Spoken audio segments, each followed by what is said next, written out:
Et c'est l'heure du plateau de l'invité. Merci de rester fidèle à New World Info en français. Nous parlons aujourd'hui du Togo, rapport de l'enseignement catholique au système éducatif. L'éducation nationale au Togo est menée par trois acteurs principaux, l'État, les confessions religieuses et les privés. Et depuis plus de 100 ans, les confessions religieuses occupent une place de choix dans le système éducatif au Togo. L'Église catholique, quant à elle, s'est lancée dans l'éducation des populations togolaises depuis l'époque coloniale allemande, et c'est en septembre 1892. Retour aujourd'hui sur ce long parcours et les défis auxquels fait face l'enseignement catholique au Togo à l'occasion des 130 ans de cette émission dont la commémoration a démarré depuis l'année dernière.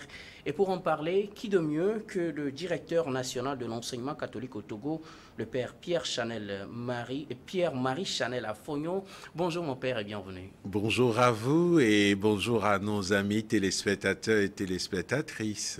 Alors mon père, 130 ans que l'Église catholique s'est engagée dans la formation des Togolais. S'il vous était donné l'occasion de faire un petit bilan ou faire une vue en arrière de ce parcours, que diriez-vous? Un peu d'histoire, s'il vous plaît. Merci. 130 ans, c'est beaucoup dans la vie humaine. Et si nous devons faire un peu d'histoire, nous devons dire d'abord que les 130 ans sont une occasion pour nous de faire mémoire. Parce qu'il y a 130 ans, les fils de Saint Arnold Johnson, qu'on appelle aussi la Société du Verbe Divin, les SVD, ont été envoyés en mission au Togo. Et ils étaient arrivés le 27 août 1892. Et un mois plus tard, plus précisément le 28 septembre 1892, ils ont ouvert la toute première école du Togo.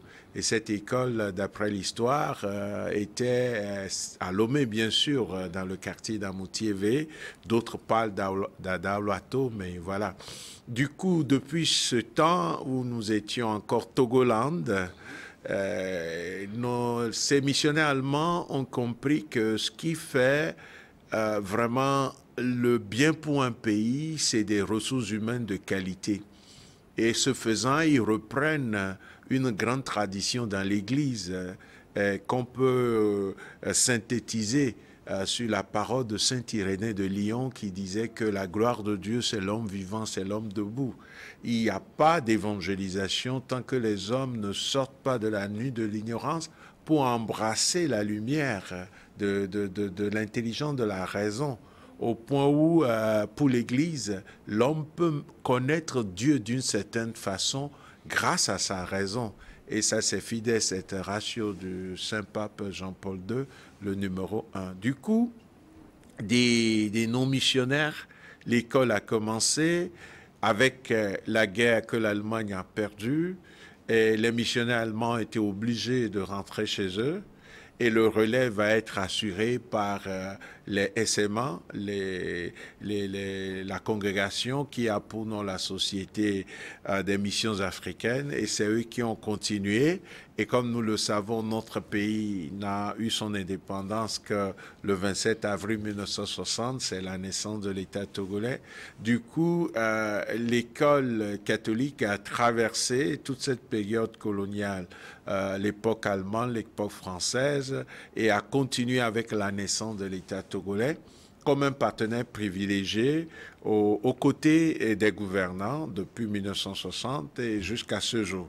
Et du coup, en termes d'histoire ramassée, c'est les trois grandes périodes que j'ai essayé de montrer: la période de la colonisation allemande, de la colonisation française, de l'indépendance, avec aujourd'hui, où ce partenariat continue, et c'est l'occasion de remercier les autorités de l'éducation nationale de notre pays qui ne ménagent aucun effort pour considérer l'enseignement confessionnel en général et catholique en particulier comme un partenaire dans ce projet d'éducation humaine intégrale de qualité.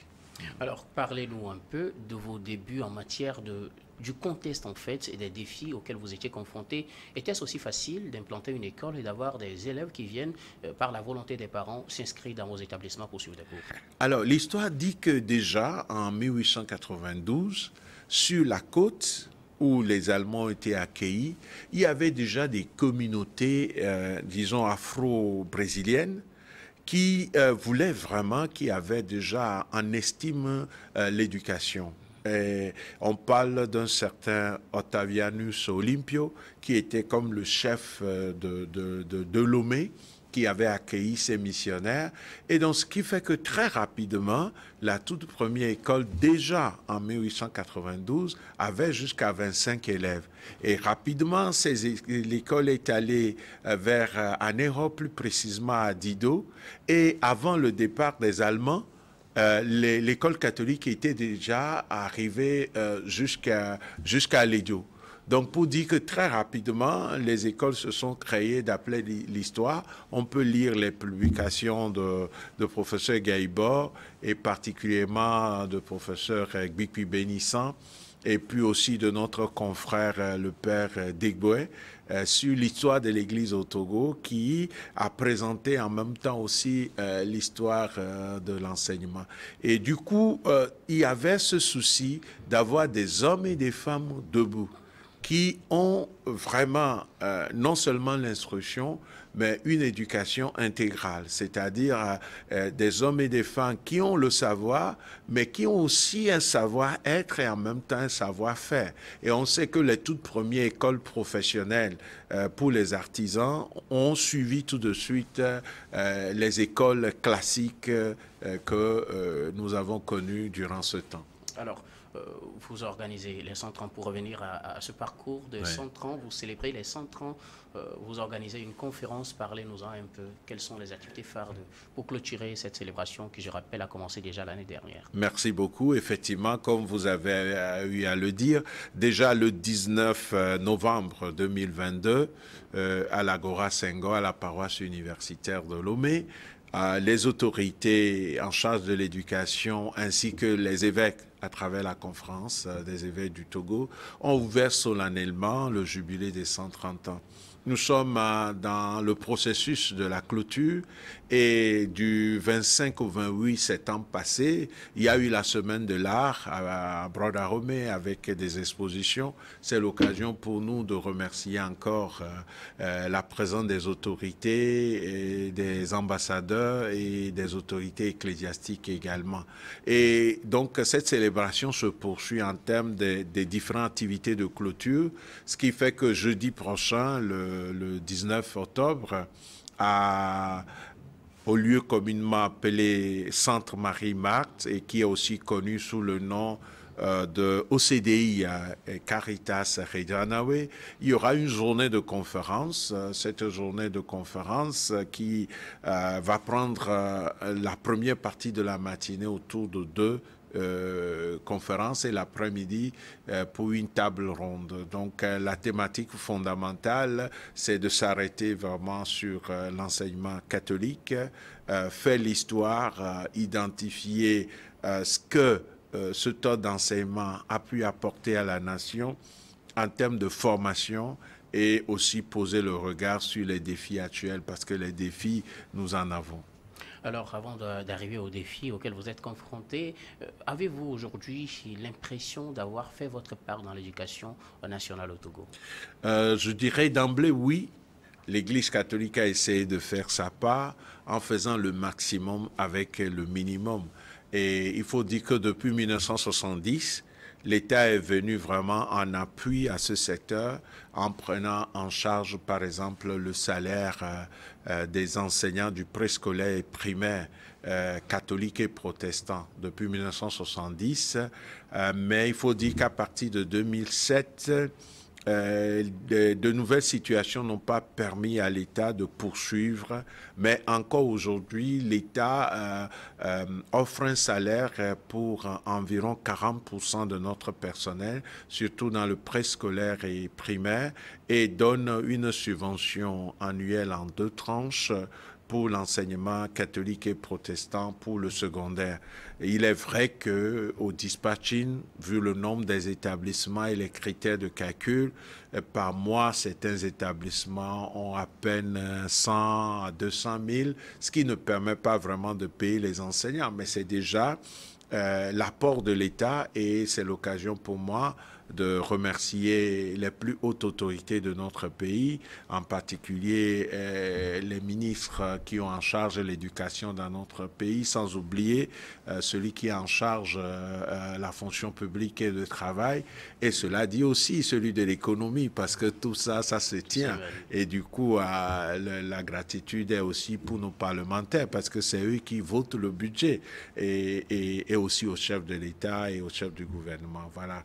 Et du coup, disons que dans ce que nous sommes en train d'envisager, il y aura aussi le 9 et le 10 novembre des journées de réflexion sur l'enseignement catholique, avec le 10, l'ouverture sur une rencontre en présentiel et en webinaire avec les décideurs et les responsables.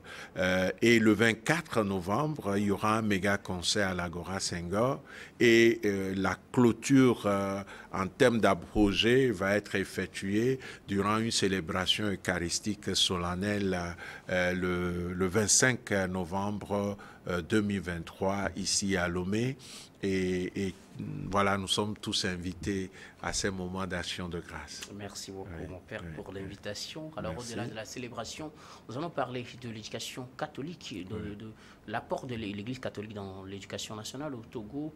Quels sont les réels défis auxquels vous êtes confrontés aujourd'hui? Merci beaucoup. Ces défis ont été identifiés par une étude qui nous a permis d'écrire notre plan stratégique 2020-2025, qui est un plan qui vraiment s'articule avec le PSE, le plan sectoriel de l'éducation, parce que l'enseignement catholique n'a pas un projet éducatif qui est en dehors de l'éducation nationale. Nous sommes totalement et pleinement incorporés à ce que les autorités en charge de l'éducation donnent comme consigne. Donc, à partir de là, je dois dire que la priorité numéro 1 et qui est un défi pour nous aujourd'hui, c'est le traitement salarial de notre personnel. Il faut reconnaître que malgré les efforts qui viennent des parents d'élèves, parce qu'ils paient l'écolage, et les enseignants que nous appelons enseignants volontaires catholiques sont payés sur la base de l'écolage.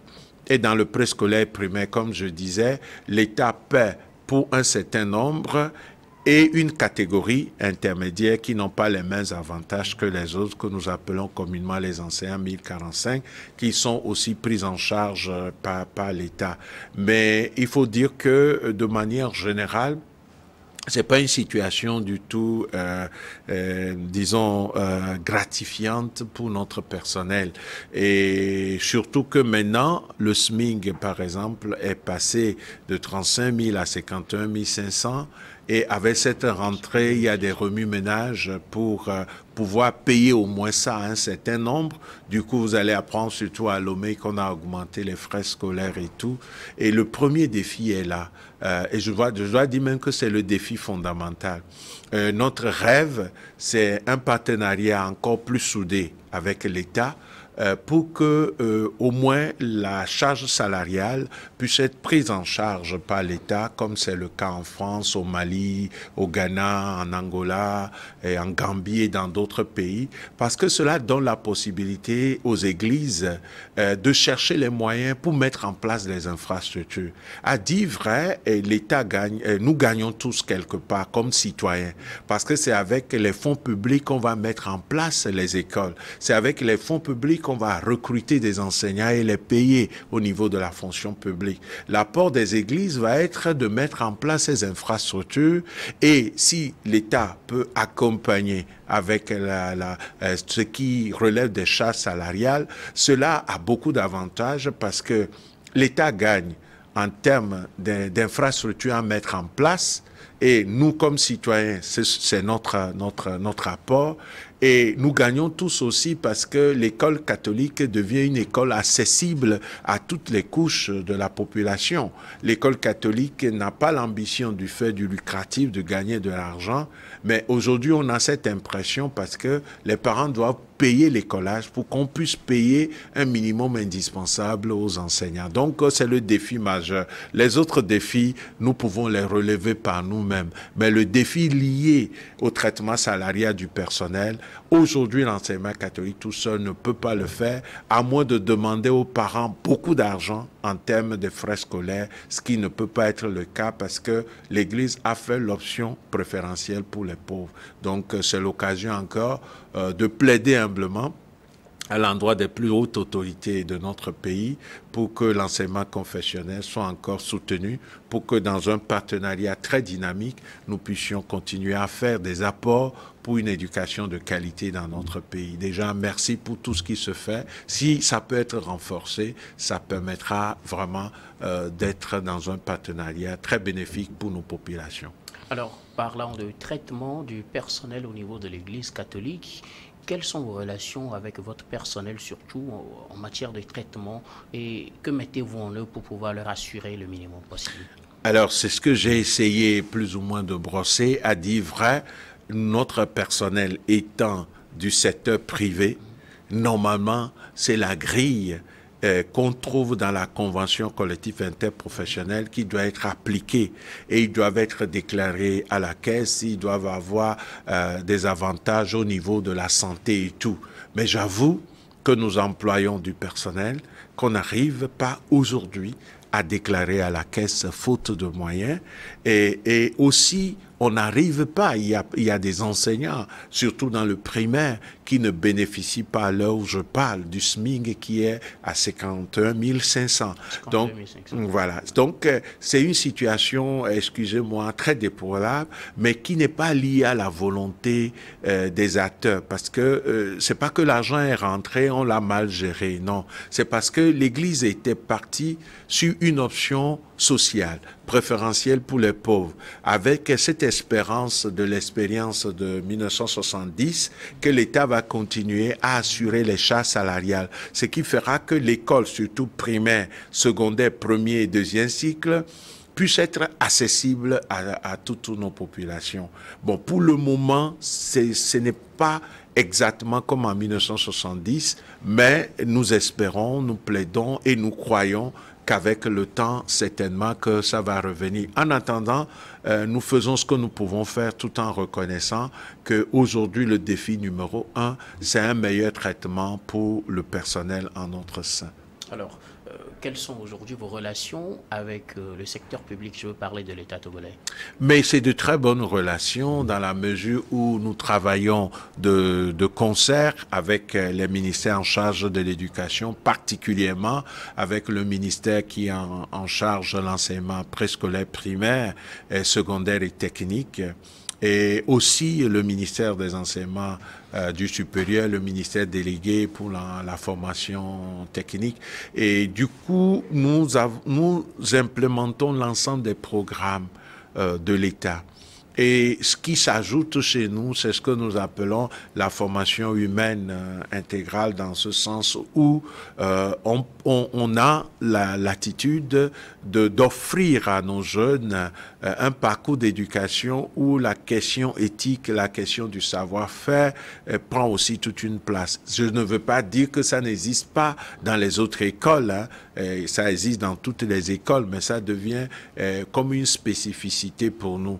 Et du coup, comme je l'ai déjà dit, et j'exprime à nouveau ma profonde gratitude au gouvernement togolais, c'est que l'État nous vient en aide par une subvention dans le secondaire et la prise en charge d'environ 40% de notre personnel.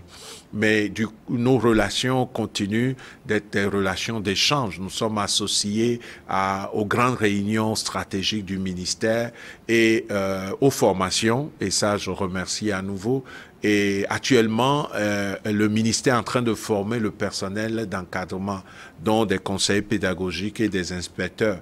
Et donc, le ministère a accueilli aussi nos candidats qui ont fait le concours, qui ont réussi et qui sont aussi en parcours en train de finir.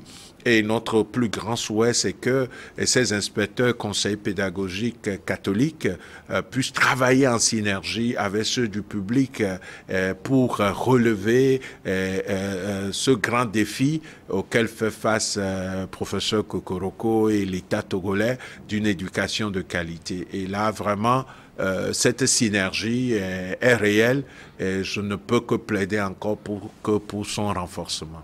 Aujourd'hui, l'éducation ou le système éducatif togolais est en pleine mutation, Tout à fait. avec de nouvelles visions qui s'ajoutent au fil des années. On parle de nouvelles matières selon les niveaux de changement de coefficient par endroit.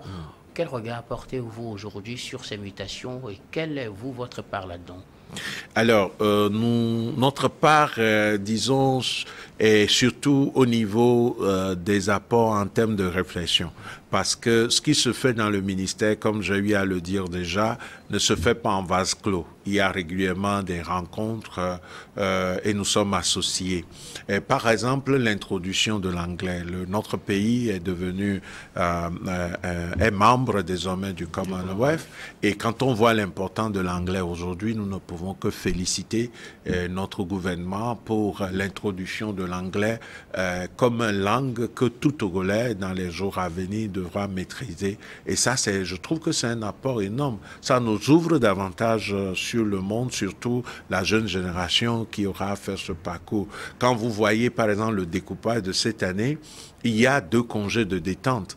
Donc, on est en train de voir que notre pays fait des efforts pour ne pas se focaliser que sur l'instruction, mais pour aller vers l'éducation qui est plus globale, qui est plus holistique. C'est vrai que des parents ont critiqué, certains enseignants même ont critiqué ces congés de détente, mais c'est très important parce que le tout n'est pas de remplir la tête de nos élèves, mais c'est aussi de leur permettre et après d'intenses activités intellectuelles, de pouvoir vivre d'autres choses. Donc, il revient aux parents, il revient aux enseignants, il revient à chacun d'entre nous d'innover pour rendre ces congés de détente et les autres possibilités qui nous sont données et en faire des lieux pédagogiques, des lieux d'éducation. Parce que, comme disait un saint, l'éducation, le cœur de l'éducation, c'est l'éducation du cœur.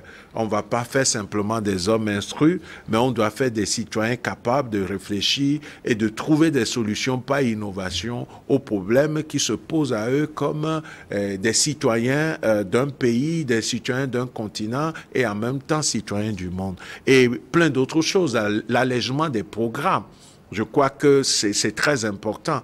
Aujourd'hui, à l'heure de l'Internet, où il faut promouvoir une éducation où l'apprenant est au centre et construit son savoir, et il faudrait tout faire pour qu'on ne passe pas trop de temps sur un certain nombre de choses, mais donner plutôt la possibilité à l'apprenant de construire sa connaissance. Et l'approche par compétence qui se déploie et désormais qui est en classe de première, montre tout cela. Le citoyen de demain ne peut pas être simplement quelqu'un qui connaît dans sa tête, mais c'est quelqu'un aussi qui sait faire et qui sait innover. Et donc, nous sommes vraiment en symbiose et en parfaite synergie avec nos autorités par rapport à ces innovations et c'est l'occasion de les féliciter.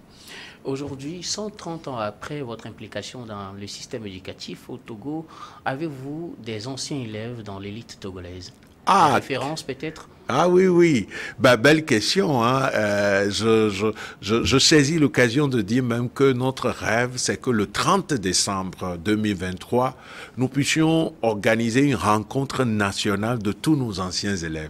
Et du coup, si vous regardez aujourd'hui au niveau international, ils sont un certain nombre à avoir fait nos écoles et qui sont aujourd'hui des fonctionnaires au niveau international. Mais quand on vient au niveau national aussi, quand nous prenons le gouvernement, il y a des figures clés, je ne sais pas si c'est permis de donner quelques noms ici, qui ont été anciens élèves chez nous. Ils se reconnaissent, c'est déjà suffisant. Voilà, donc, et puis au Parlement, vous en trouverez à d'autres lieux. Hein. Je pense que je ne vais pas offenser une autorité comme son Excellence, Monsieur le chef de l'État, Monsieur le Président de la République, en disant qu'il fut un de nos élèves, puisqu'il a été à Chaminade. Et il y a beaucoup d'autres. Nous sommes très honorés pour ce travail.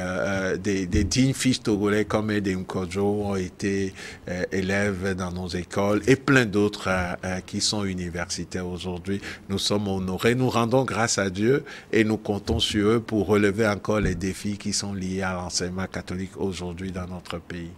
Mon père, quelles sont les visions de l'Église catholique en matière d'éducation nationale au Togo pour les prochaines années? Alors, comme notre plan stratégique l'a stipulé, c'est que une éducation holistique est indispensable pour nous, une éducation intégrale qui forme non pas simplement en termes d'instruction et de diplômés, mais en termes de citoyens capables de vivre ensemble avec les autres et de chercher des solutions aux problèmes ensemble, ce que nous appelons la capacité d'acquérir les savoirs, le savoir-être et le savoir-faire. Nous sommes convaincus que la première richesse d'un pays, d'un continent, ce sont ses ressources humaines. On a beau disposer de l'or, d'une monnaie forte, si on n'a pas des ressources humaines de qualité, ça ne servira absolument à rien. Donc, notre projet éducatif se résume en une phrase: former des honnêtes citoyens et, dans la mesure du possible, de bons croyants. Croyants au sens, pas nécessairement qu'ils soient catholiques, mais des hommes et des femmes qui ont une dimension spirituelle. Parce que la dimension spirituelle de la personne humaine le distingue justement des autres êtres dans les animaux. La spiritualité est un élément fondamental de l'être humain. Et comme dirait, je ne sais plus, c'est Schopenhauer, l'homme est un animal métaphysique. Il y a une dimension spirituelle qui doit être implémentée dans la formation des jeunes, des enfants, ainsi de suite. Pierre-Marie Chanel Afognon, quel message avez-vous en tant que directeur national de l'enseignement catholique à l'endroit de ceux qui nous suivent? Mais déjà, nous sommes encore plus ou moins à la rentrée. Ce sont les premiers moments. Je voudrais souhaiter à tous les acteurs de l'éducation, à nos plus hautes autorités qui ont à cœur l'éducation comme une priorité, une année féconde, une année de bénédiction, une année de succès pour nos apprenants. Et en même temps, souhaiter que nous puissions créer davantage de synergie pour rendre l'école catholique accessible à tous les enfants de la République, de façon à ce que les questions de salariat liées aujourd'hui à nos moyens ne puissent pas transformer l'école catholique en une école réservée pour les riches et pour l'élite. Et ce combat, nous pouvons mener ça ensemble et réussir ensemble. Et quand je dis ensemble, ce sont nos communautés, mais c'est aussi nos gouvernants et c'est aussi l'Église catholique. Une synergie nous permettra de rendre ce type d'éducation dans la République accessible à tout enfant togolais ou résident sur le sol togolais, quelle que soit sa situation économique ou son rang social. Merci beaucoup, mon père Pierre-Marie Chanel Afognon. Vous êtes le directeur national de l'enseignement catholique au Togo. Merci d'être passé sur ce plateau et répondre à nos questions. C'est moi qui vous remercie et je remercie votre télé qui fait honneur à nous, mais davantage à toute la nation togolaise. Félicitations à New World TV. Merci beaucoup. Merci également à vous, très chers téléspectateurs, de nous avoir suivis dans ce numéro de l'invité. Je vous retrouve tout de suite pour Regard croisé de ce jour.